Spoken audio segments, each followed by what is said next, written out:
kufani kufisa nungeyan gutu mandalota Belani kan hayu bigota Rofi garren nublatan wariga mulfata Ulfina sabisa dugamsu fake kamulata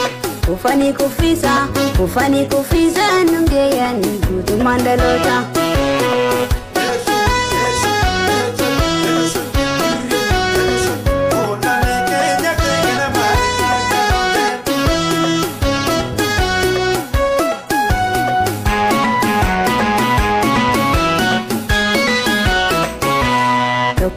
Barbandus kuno Mukita mulata Garnung kodu debi Shirriga bronfata Kumam barbandus kuno Mukita mulata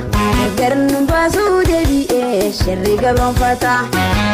Rigi janam tahan Ayoni Kairon kapsauta Rabbinis galata Konfoni rajite Walinu iticha Yugargarim banu yamile Oromon tokicha Yugargarim banu yamile Oromon tokicha Kelma figale sabako Akelmi ganama Kulani enyuma digafi Lafeki damne Hawin bilisuma Kelma figale sabako Akelmi ganama Kulani enyuma digafi Lafeki damne Hawin bilisuma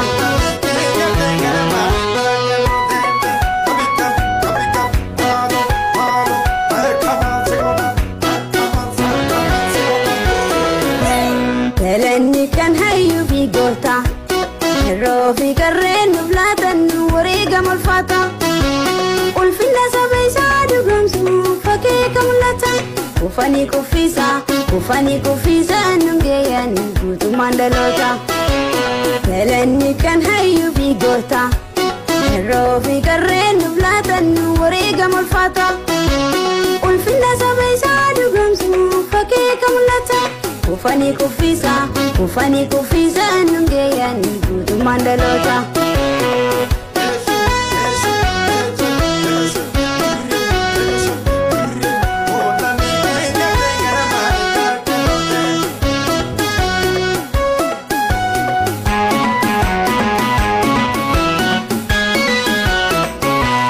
Pareng kalenu baratan jadi penyi arah Negenya biyeto boresu Ras nuerara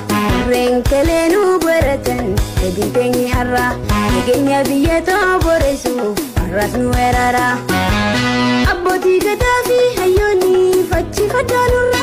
Illa fi lamen Marida sosone Waljala hirira Ini kero jigelun disu Walinu ticha Ini kero jigelun disu Walinu ticha Akelmi ganama Kulani enyuma digafi Lafeki damne Hawin bilisuma Kelma figale sabako Akelmi ganama Kulani enyuma digafi Lafeki damne Hawin bilisuma